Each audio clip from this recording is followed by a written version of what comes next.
your dream client now. Do you know what that even means? Oh my God, it's so exciting. Creating the most amazing experience for the person that walks in your door so that they are so excited to scream your name, to bring more people to you, to give you everything you could have ever dreamed of with your company. Do you know what that means for you? For them, that means a great product or service, a great experience, but for you, that means a great experience too, but it means more money. It means referrals, it means repeat business, and it means joy in what you are actually doing. It's alignment with what you do and how you serve and how you get compensated for that. Isn't that great? And what a world we live in when everybody is connected.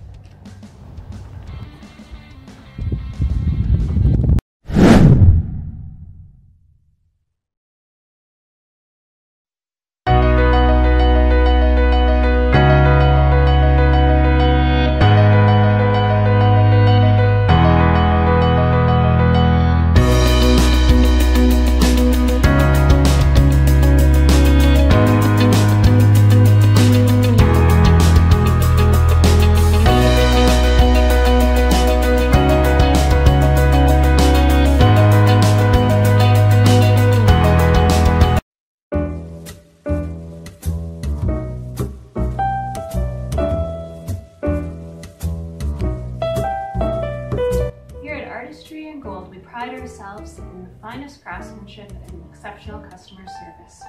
We're a family-owned business located in the heart of downtown Red Deer at 5001 50th Street. With all of our repairs and custom work being done here on site, we're able to provide you with the highest level of customer service and expertise.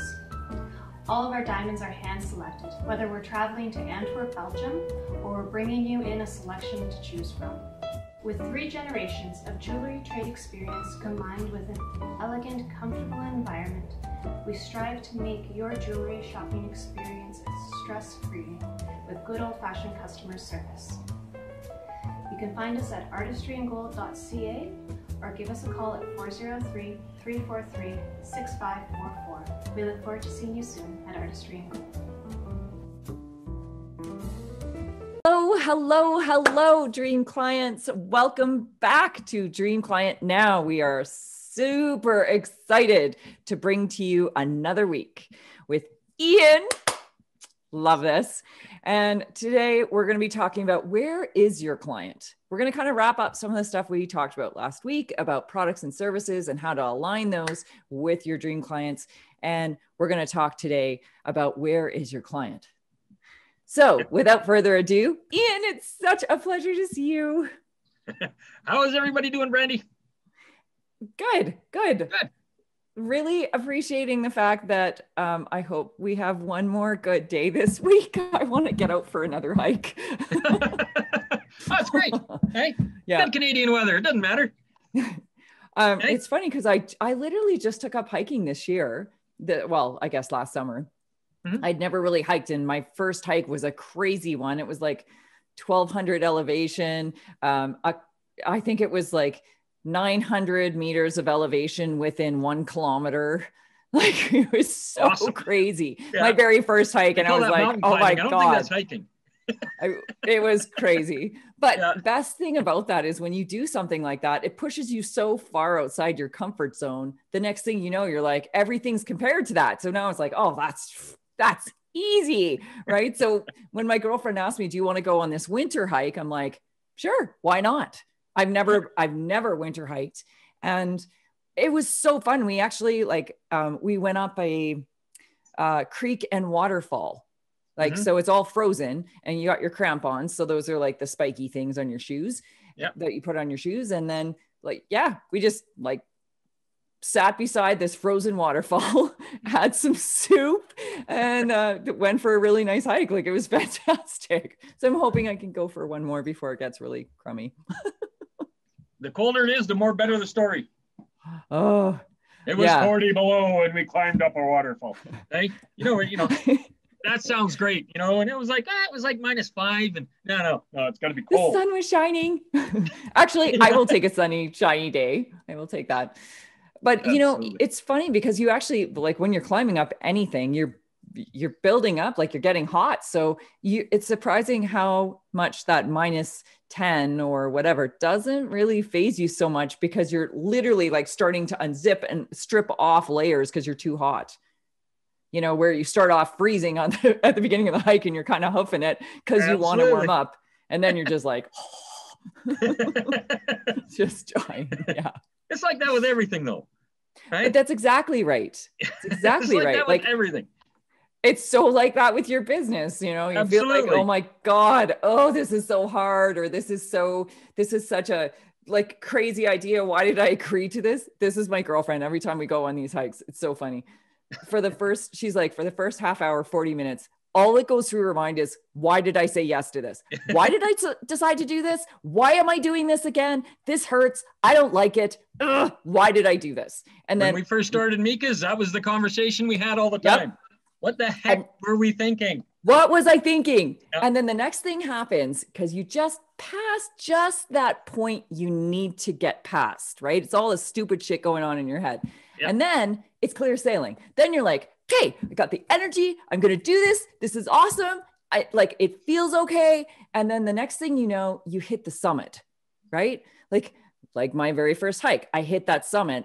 And I mean, like, it's a 360 view that's absolutely spectacular. Like, I did this. I climbed a freaking mountain, yeah. Right? And businesses are no different. Like when we hit that next level or the next level after that, and you're like, I did this. What can I do now? Holy shit. If I did this, what can I do? That's right. Right? Exactly. That's where life gets really interesting and really exciting. And then we have those dips where we're like, oh my God, why did I do this? Right? For the next level. We've had lots of dips, but they don't, they at first they were devastating. You know, you just wanted to, you thought that was it. But we've had lots of those. Now they're just kind of like, well, we kind of screwed that up, huh? Hey, let's try it this way this time. Okay. Or you learn to pivot. You learn to just adapt, and right. So like unzipping that 14 layers of clothing I wear in the winter, right? Yeah. But you learn to layer. That's right. And this one didn't work, or it's not working right now. So I can just strip it off or switch it out. Yep. I can try something different.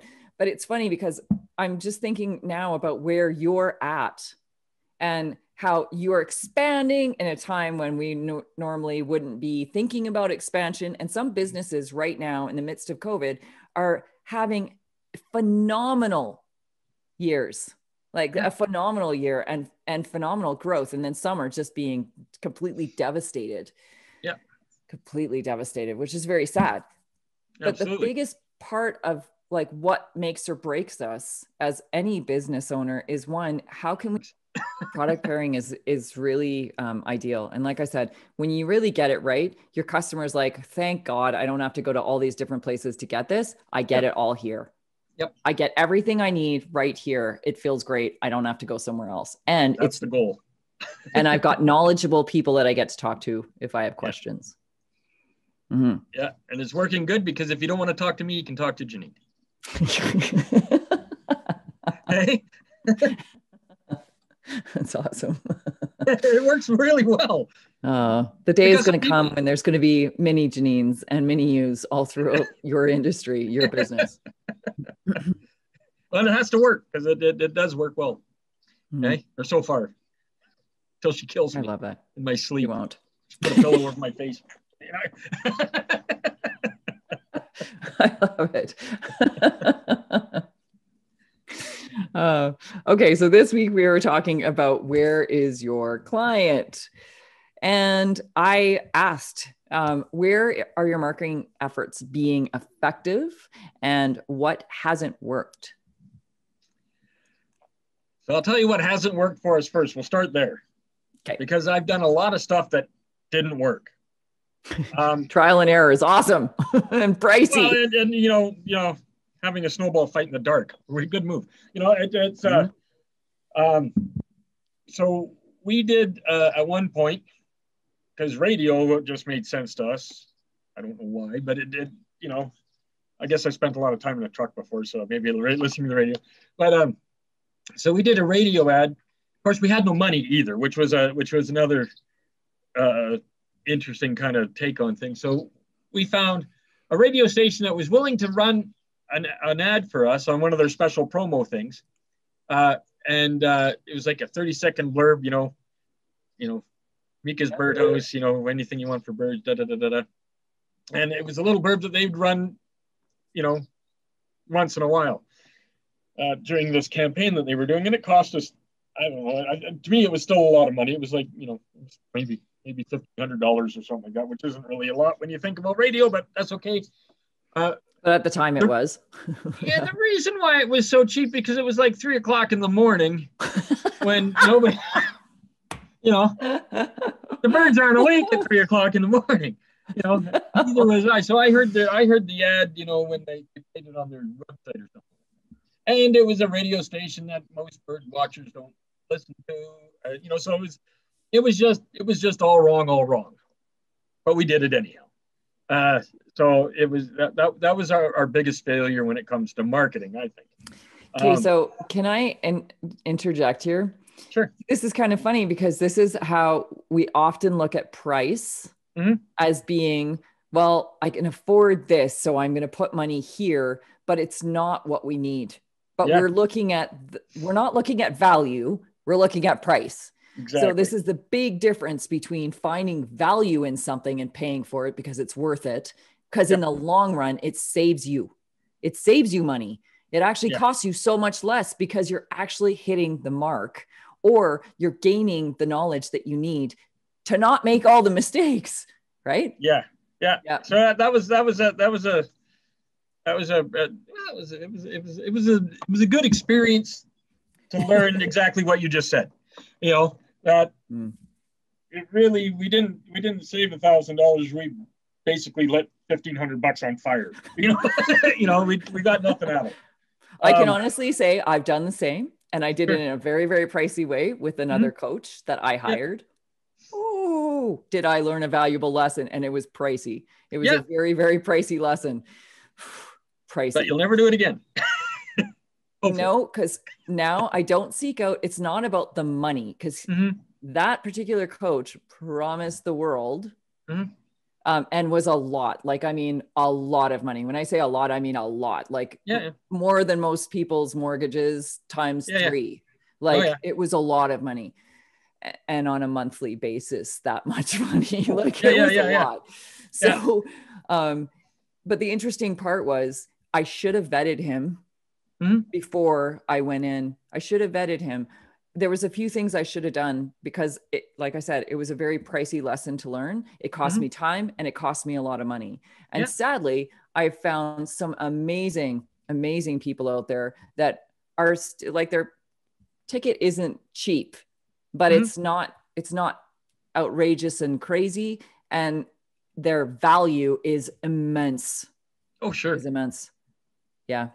Yeah, no. So that was probably our biggest mistake. Probably, and I'm still trying to figure this out a little bit myself. But I think one of the marketing things that we've done that has really done well is the stuff we've done with James and the little daily videos that we do. Just here, we just do it on our Facebook page or something like that.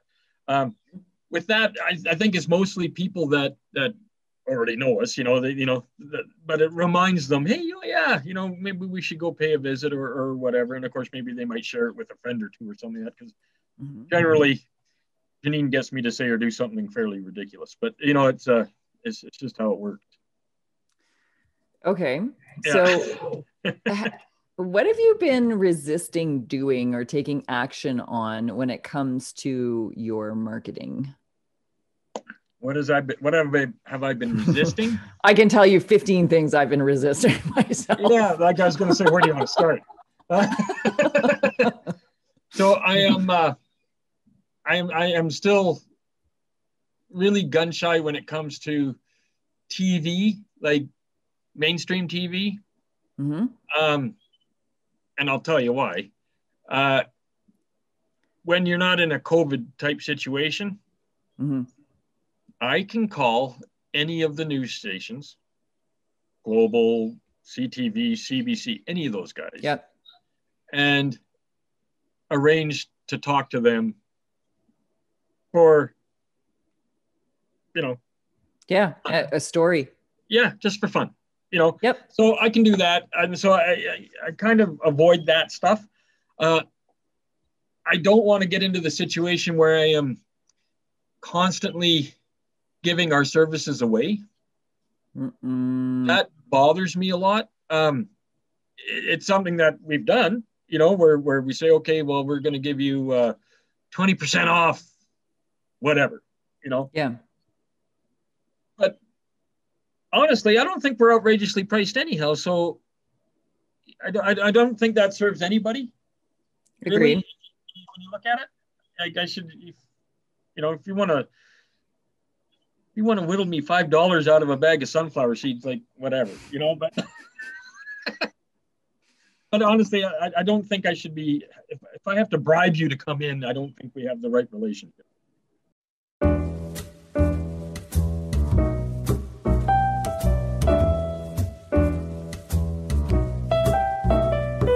Here at Artistry and Gold, we pride ourselves in the finest craftsmanship and exceptional customer service. We're a family-owned business located in the heart of downtown Red Deer at 5001 50th Street. With all of our repairs and custom work being done here on site, we're able to provide you with the highest level of customer service and expertise. All of our diamonds are hand-selected, whether we're traveling to Antwerp, Belgium, or we're bringing you in a selection to choose from. With 3 generations of jewelry trade experience combined with an elegant, comfortable environment, we strive to make your jewelry shopping experience stress-free with good old-fashioned customer service.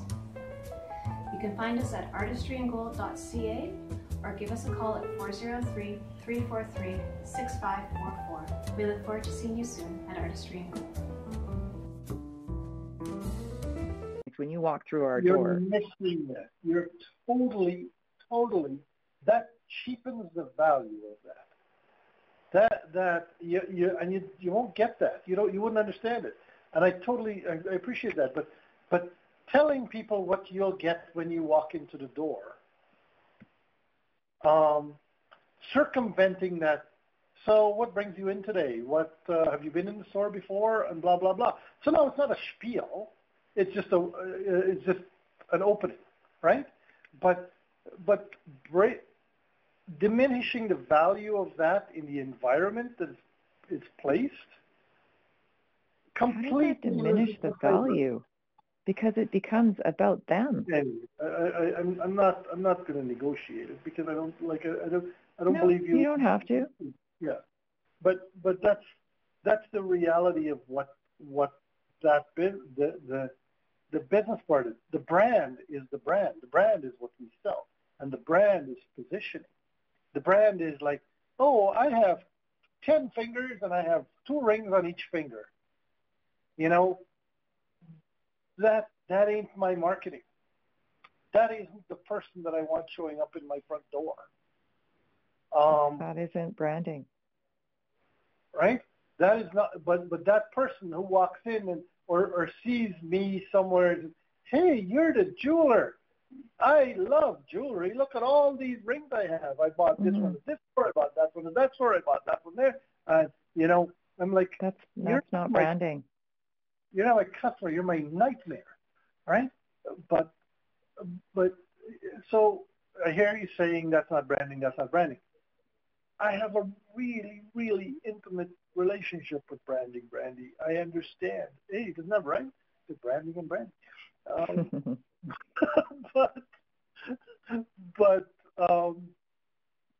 And that's what we've done. That's what we do. We build a brand, we maintain the brand, and that's what I'm talking to you about, is defending that brand. And I'm not looking to change the way we present that brand. Well, absolutely, I'm looking for ways to present that brand, but I want to present it in a certain way that is subtle. It's a subtle brand. If you're thinking of something special and you have something that you're laying at night in your bed, or you're sitting there every time you look at your sons and you're thinking, boy, I would certainly like to have some way that I could mark this day. This, you know, my son is turning 13 or whatever, or he's just finished this thing, or this is a particular thing that I would like to commemorate with them. And I would like to make a little tiny ring, or a ring that he wears on his finger that has his initials on it, that was given to him by his mother on this day. You know, remember, he's responsible enough and blah, blah, blah. And you say, and then you say, well, where could I possibly get that? Well, I'm not going to run to people's jewelers, because if people's jewelers is all you know, then you go in and say, okay, well, what do you have to tell me, or whatever. You say, boy, it means something. And, you know, I'm not a jewelry person, and I don't really like jewelry. I don't wear a lot of jewelry, but, you know, this would be special. Let me go find, where can I go in town? First, you can ask a friend. Or if you don't ask a friend, you might go online and search a little bit of stuff and nowadays. And then you might wander in the door and say, hey, do you guys do this? And then you experience a certain bit of hospitality and says, absolutely, we can do that for you.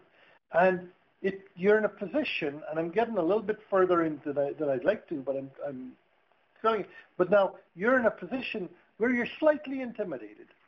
You're not in your comfortable environment, but you're doing something outside of your comfort zone. You're buying a piece of jewelry when you're not a jewelry person, and right. But you're not going to buy it from an ad. You're not going to buy it based on the half of the experience that you see online or on television.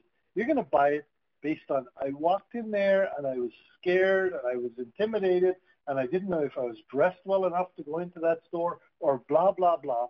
And then, boy, they treated me really nice.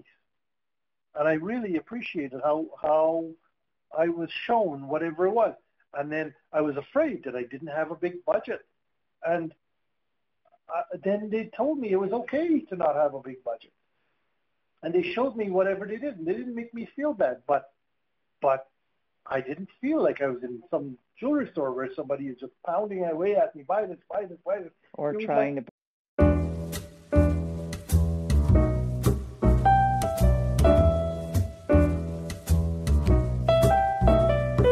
Here at Artistry and Gold, we pride ourselves in the finest craftsmanship and exceptional customer service. We're a family-owned business located in the heart of downtown Red Deer at 5001 50th Street. With all of our repairs and custom work being done here on site, we're able to provide you with the highest level of customer service and expertise. All of our diamonds are hand-selected, whether we're traveling to Antwerp, Belgium, or we're bringing you in a selection to choose from. With 3 generations of jewelry trade experience combined with an elegant, comfortable environment, we strive to make your jewelry shopping experience stress-free with good old-fashioned customer service. You can find us at artistryandgold.ca or give us a call at 403-343-6544. We look forward to seeing you soon at Artistry and Gold.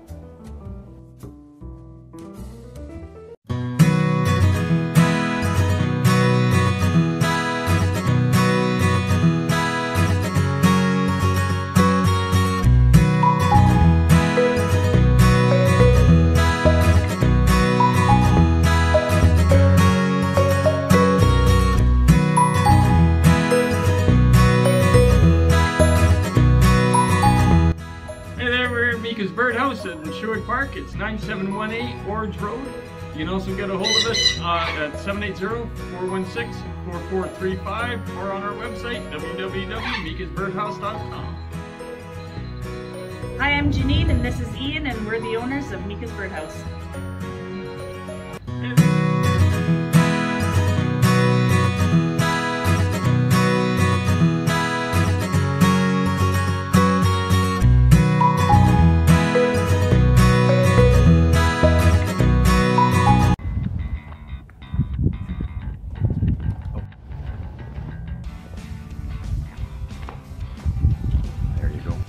Your dream client now. Do you know what that even means? Oh my God, it's so exciting.